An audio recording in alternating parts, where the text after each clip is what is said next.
Hello, I'm Tom Neiman. This is Inside the Summit League. Basketball previews coming up with our league analyst, Brad Newitt, as the regular season gets started this week. But the big event of the weekend, the women's soccer tournament. Beautiful Denver, Colorado, the site for the women's soccer championships this year. Denver, the defending tournament champions. But semifinal match one. North Dakota State, the number 4 seed, taking on South Dakota State, the Jackrabbits, the number 1 seed. They went 5-2-1 in regular season play, and South Dakota State gets on the board in the first minute of the match. Diana Potterveld set it up there, and Tori Poole with the goal for South Dakota State, and the Jacks lead it 1-0 just 41 seconds into the match. Now North Dakota State trying to answer a little later in the first half, but Nicole Inskeep was great the whole tournament for South Dakota State. Keeps the Bison out there. It's 1-0 SDSU at halftime. 58th minute here. Tori Poole going to work again. Off the big bounce, there's Poole coming in. Gets that by Sierra Bonham. Jacks go up 2-0. The Bison would get a late goal from Anisha Kinnerath, but South Dakota State wins 2-1. And the Jackrabbits moving on to the Summit League Championship. Now South Dakota State would get the winner between Denver and IUPUI. Denver, the 2 seed, they went 5-3 in the regular season. So did the Jaguars, but the Jags, the 3 seed. IUPUI beat Denver during the regular season, but both keepers playing very well in this one. Tina Vargas for Denver. A little help from the post there, but keeps it scoreless. And then at the other end, Jags keeper Catherine Schmidt makes the save on Stella Norman. It's 0-0 at halftime. But Denver gets the only goal in the 57th minute. Lauren Conley denied there, but Brooke Booth puts it in. Denver wins 1-0, and the Pioneers off to the final against South Dakota State. We know the opponent, played them last year, played them this year, and I think it'll make for a great final. They like to play, we like to play, so I think it'll be exciting for the fans. All right, there were some South Dakota State fans in attendance for this championship match all the way to Denver on another beautiful afternoon. So South Dakota State and Denver in the Summit League Championship. And Denver threatening early on a shot from Stella Norman. Easy save there for Inskeep, and she would come up huge much later in the match. Another great save here, though, from Inskeep. Keeps the match scoreless, but Denver gets one in here as Stella Norman on the corner kick. Brooke Booth heads it in, and the Pioneers lead it 1-0. And it would stay 1-0 Denver for most of the match. 89 minutes plus, as a matter of fact, because of Tina Vargas flat out and sky high to make the save there. Take another look as she punches that away, and Denver leads 1-0 until the final minute of the match. Jackrabbits would get the tying goal. Delaney Radcliffe centers it. Nicola Hatcher on the run, the freshman, knocks it in for South Dakota State with 41 seconds to play in regulation, ties it at 1-1. So they go to overtime, they go to double overtime, and it eventually goes to penalty kicks. And they would trade goals for 5 rounds in the penalty kick action. Inskeep will finally guess right here on a shot attempt by Sam Harder. This is the big play.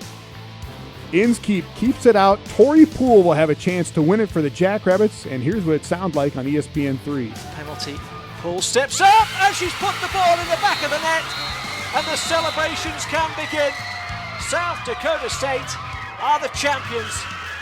Heartache and heartbreak for DU, but South Dakota State have come back, and they will take the title. It was so exciting just being here, and now that we won, to get to go to the NCAA as a freshman is awesome. In 2008, the other time we went to the NCAAs, it was a great season and capped off by the opportunity to go to the NCAAs and actually win a game. And so I think right now, how we did this, playing a quality team in Denver, being able to come back the way that we did, it's certainly one of the top 3 moments in my coaching career for sure. Now the NCAA tournament starts Friday. The Jackrabbits will play North Carolina in Chapel Hill. North Carolina was ranked 5th in the country this year, and the Jacks are back in the tournament for the first time since 2008. The Summit League men's soccer tournament plays out this weekend in Denver, and we ended up with a 19-way tie for first place in the regular season. Actually, just a 4-way tie, but it was a 4-way tie. Oral Roberts is one of the co-champions. Johnny Chavez scores twice as ORU beats Eastern Illinois in their final regular season match, so Oral Roberts is in. Omaha beat IUPUI in their final regular season match, so both teams miss out on the tournament. The Jags had a chance to get into that 4-way tie, but Omaha beats them 2-1. Omaha finishes in the 4-way tie for first, but the Mavs have one more season before they are eligible for the postseason. So, because of that, Fort Wayne is in as the 4 seed in the league tournament. The Dons will play Denver. Denver beat Western Illinois in the final regular season match to earn the top seed. Western Illinois will play Oral Roberts in the first semifinal on Thursday. Here are your men's soccer players of the year. Fresh from the league office, Johnny Chavez on offense, Charlie Bales on defense, Yves Dietrich in goal. He leads the league in saves and wins. Uriel Marcius of IUPUI is the newcomer of the year. He led all first-year players with 7 goals. And Jason Mims of Omaha is the coach of the year. The Mavs had the best overall winning percentage in the Summit League this season. Whole lot of hoops when we come back. Women first, and why, like it or not, the Jackrabbits are still the team to beat, but look out for the Leathernecks. Inside the Summit League on Midco Sports Network is presented by Grand Falls Casino and Golf Resort and Dakota Land Honda. Inside the Summit League on Midco Sports Network is presented by Sanford Health and your Heartland Chevy dealers. Welcome back to Inside the Summit League. Let's talk about basketball. It's time to get going. Brad Newitt is our Summit League basketball analyst, and both the men and the women get going this Friday with real games. We're through the exhibition season now. It's time to get going, Brad. It really is. This is the exciting time of the year if you're a basketball fan because it all gets started this week, and these teams have been preparing a lot, they've been practicing a lot, and now it's for real here. Talk about the women first. A lot of teams at home against some pretty big programs. You got Louisville at IUPUI on the women's side. BYU visits South Dakota State. North Dakota State is home against Kent State. And you get these bigger programs in the pre-league season.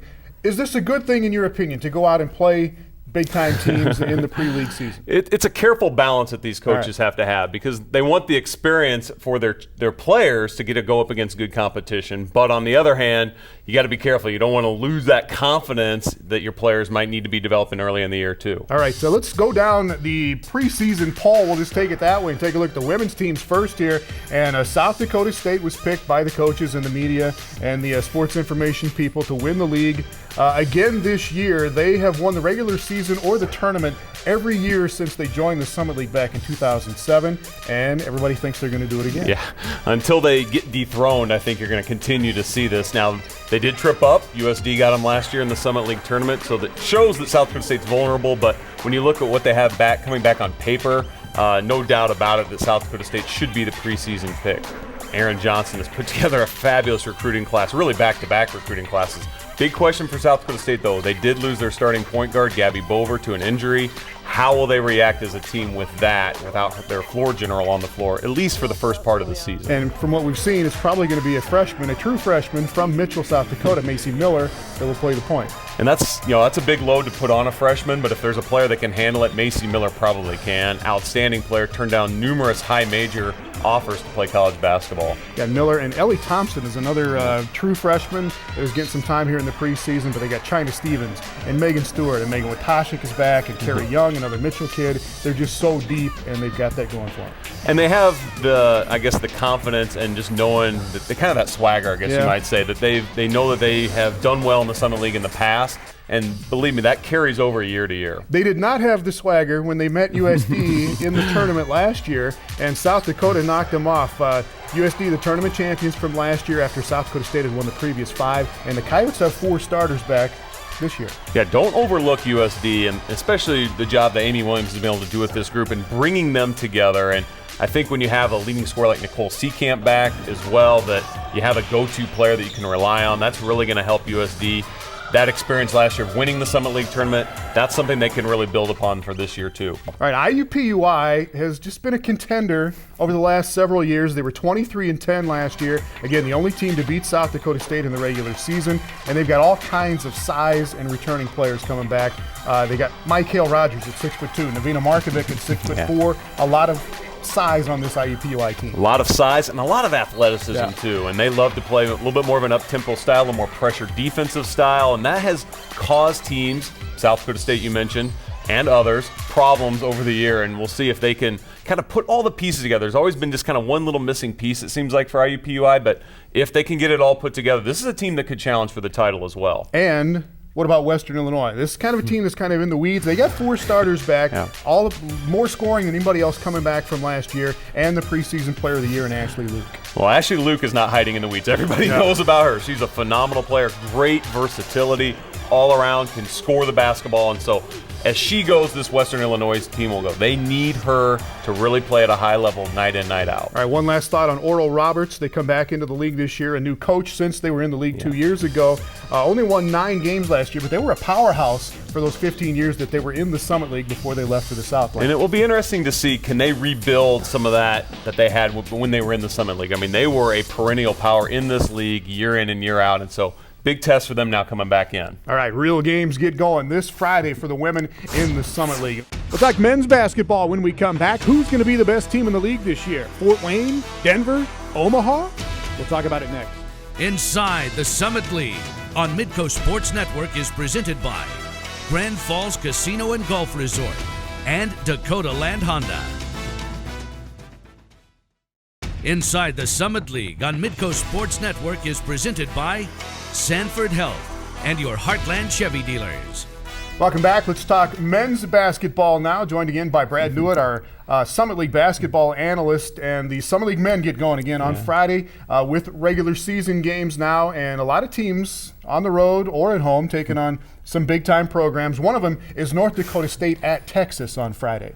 Well, North Dakota State served warning to the Big 12 last year, beating Oklahoma in the NCAA tournament, so you know Texas is not going to overlook these guys. I start with Fort Wayne, and the new coach there, John Kaufman, and one of the best big men in the league this year is going to be Steve Forbes.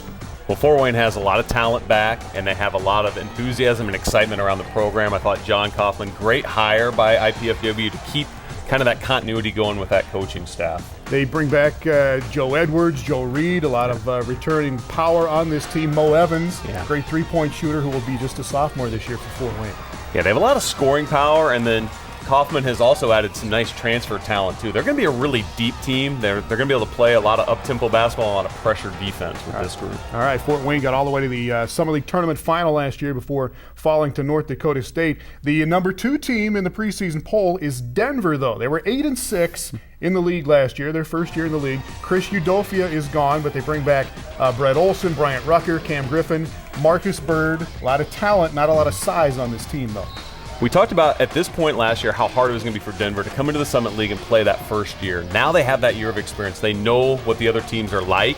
They know what the travel's like and all those situations. That really helps Denver going into their second season. They will have one guy taller than 6'7". They got a 6'10" freshman coming in, but other than that, not a lot of size. Do you need a true center to win?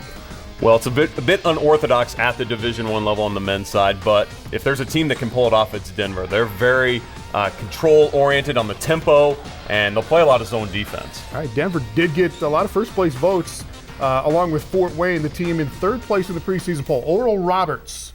And talk about a team with some Summit League history. They were great back in the mid-2000s, won 3 tournaments in a row when the tournament was in Tulsa. They've got 2 guys back this year, Obi Amegano and Corey Bilberry, a junior. Both averaged more than 15 points a game for him last year. Well, I think the big question is going to be Amegano, and how does he react? He missed almost all of last year with a torn ACL. Can he bounce back and be healthy and be the big-time scorer that he was the year before? And then you mentioned Bilberry, you add him to the mix, and they've got 2 really good players. They were 17-10 last year in the South, and they didn't have a great run, that 2-year run in the Southland Conference, but it's going to be fun to see them come back in the Summit. I think everyone's ecstatic that they're back in this league, and due to their history and just some of the rivalries that were already there, I expect a lot of great games with Oral Roberts. All right, in 4th and 5th in the preseason poll, South Dakota State number 4, North Dakota State number 5. SDSU's got Cody Larson coming back, going to be one of the premier players in the post. DeAndre Parks and George Marshall are two guys that South Dakota State has added this year. Well, Parks is going to be a fantastic scorer for them, very dynamic, very great athlete, junior college transfer. Marshall, a transfer from the University of Wisconsin, point guard, has to sit out, but will be eligible second semester, so he'll be there for all the Summit League games. All right, and then North Dakota State, as you said, the Summit League tournament champions last year, beat Oklahoma in the first round of the NCAAs, but lost a ton of talent on that team. They do have Lawrence Alexander, Corey Brown, a couple of veterans coming back. And I think the big question will be, can Alexander and Brown switch their roles from being role players into now leaders and needed scorers on this team? And if they can do that, North Dakota State will be great defensively and rebounding the basketball. They could be a really solid team this year. All right, 6 through 9 on the men's side were Omaha, Western Illinois, South Dakota in 8th, IUPUI with new coach Jason Gardner there, picked to finish last in the league. We will see if they can get going there in Indianapolis. But a thought on Omaha before we go here. 4 starters back from last year. They got one more year before they're eligible to play in the NCAA tournament, but a couple of transfers there are going to make it interesting too. You just get the sense that Omaha's one of these programs that's just gaining momentum every year, and they're getting better and better. And we'll see if they can make a big step this year. I think they're poised to do that. All right, real games get started on Friday this week, and going to be a great season of men's basketball in the Summit League. Thanks to Brad Newitt, and we'll be right back on Inside the Summit League. Inside the Summit League on Midco Sports Network is presented by Grand Falls Casino and Golf Resort and Dakota Land Honda. Inside the Summit League on Midco Sports Network is presented by Sanford Health and your Heartland Chevy dealers. Our tour of the Summit League building boom continues this week with the latest on a big project in Vermilion in this week's Campus Spotlight. It's just a few holes and a lot of dirt right now, but visions of the University of South Dakota's Sports Performance Enhancement Complex are slowly starting to take shape around the Dakota Dome. The project will affect all of USD's teams in one way or another, but will showcase a new arena, a new outdoor track and field complex, and a new soccer field. By its expected completion in 2016, 6 USD athletic teams and 2 academic programs will have new homes. With 8 programs currently calling the Dome home and almost all the other programs using the Dome as a training facility, the project is about more than just giving USD's basketball teams a new home. Certainly in the Summit League, basketball it's one of the top priorities, and we needed to kind of step in line with that, but also we knew coming up to this level to Division I that one facility is not a catch-all for everything. The $66 million project started with a bang this past summer with members of the USD faithful, the Vermilion community, several university leaders, and State Governor Dennis Dugard coming out for the groundbreaking ceremony. For some, this construction isn't about adding an arena, it's about finishing something that should have been done a long time ago. I think in some respects this is the second step to the building of the Dakota Dome in the mid-70s. I think that no one ever thought that long term we would play basketball in the Dakota Dome. The arena will seat 6,000 people and will connect to the south side of the dome. It will house USD's basketball and volleyball programs, as well as new weight rooms and practice courts. It'll also bring state-of-the-art locker rooms and lounges to several USD programs. And just as expected, the renderings and machinery are bringing a lot of attention to USD. With the promise of new top-notch facilities, it's making the lives of coaches easier. Every player wants to play in nice, beautiful facilities, and I think it's one of the things that is the largest, one of the largest factors when recruits are making decisions is sometimes what the facilities consist of. The arena will also act as a bridge to the academic part of campus, as it'll house USD's growing occupational therapy, physical therapy, kinesiology and sports science, and sports medicine programs. It will be one of the few places in the nation to house an arena and a sports science department within the same building. The decision to bring those two things together wasn't a hard choice. But just think about the kind of things that are done in the training room at the Dakota Dome and at the arena. So I think all those things do fit together nicely, and frankly I think this the whole idea is that one part of our university ought to benefit the other and vice versa. The project will also cover renovations to the dome, but there'll be just as much activity going on outside of it. USC's track and soccer programs will get new facilities directly to the east of the dome on the former football practice fields as part of the project. The track and field program will get a new 9-lane, 400-meter NCAA certified track with all the needed amenities to host conference championship meets. while the soccer team will get 2 new soccer fields. 2,000 bleachers, 1,000 facing each side, will separate those 2 facilities. Herbster expects these new facilities to raise the profile of South Dakota within the league. Now, once it is done, and even though you have, North Dakota State and Omaha and others are building new facilities, once it's done, and I look at our entire footprint, we'll have the best facilities in the Summit League. For Inside the Summit League, I'm Jared Tell.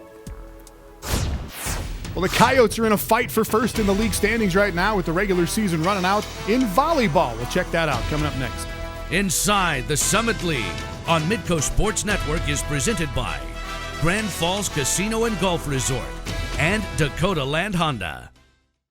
Inside the Summit League on Midco Sports Network is presented by Sanford Health and your Heartland Chevy dealers. Welcome back. IUPUI is killing it right now in volleyball. The Jaguars have won 9 matches in a row. They lead the league right now at 11-2. Denver is in a tie for second. Denver and Oral Roberts went 5 sets on Sunday in Tulsa. Lucia Bojanic with the dump there. She did that and had 65 assists in this match. Denver won the first set 29-27. Oral Roberts was tight in the second, 31-29. A lot of good long rallies. Laura Milos with 9 kills for Oral Roberts, or with 23 kills, I should say. And Denver, though, comes back and wins this one on the road 15-8 in the 5th set. South Dakota stays in a tie with Denver for second place. The Coyotes with a 3-set win at Western Illinois. Ann Miller had 14 kills for the Leathernecks, but the Coyotes out-hit them 326-104, and USD wins in straight sets there. So USD and Denver at 11-3, IUPUI at 11-2 going into the final week of the regular season. The tournament field is already decided, though. Oral Roberts, North Dakota State, and Fort Wayne are all 7-7 right now. They are in the tournament along with Denver, IUPUI, and USD. And your volleyball players of the week, Alexis Mapes, Anna Reedy, and Beth Howard, your players of the week in volleyball. Thanks to all of our member schools for their help. We'll see you next week on Inside the Summit League.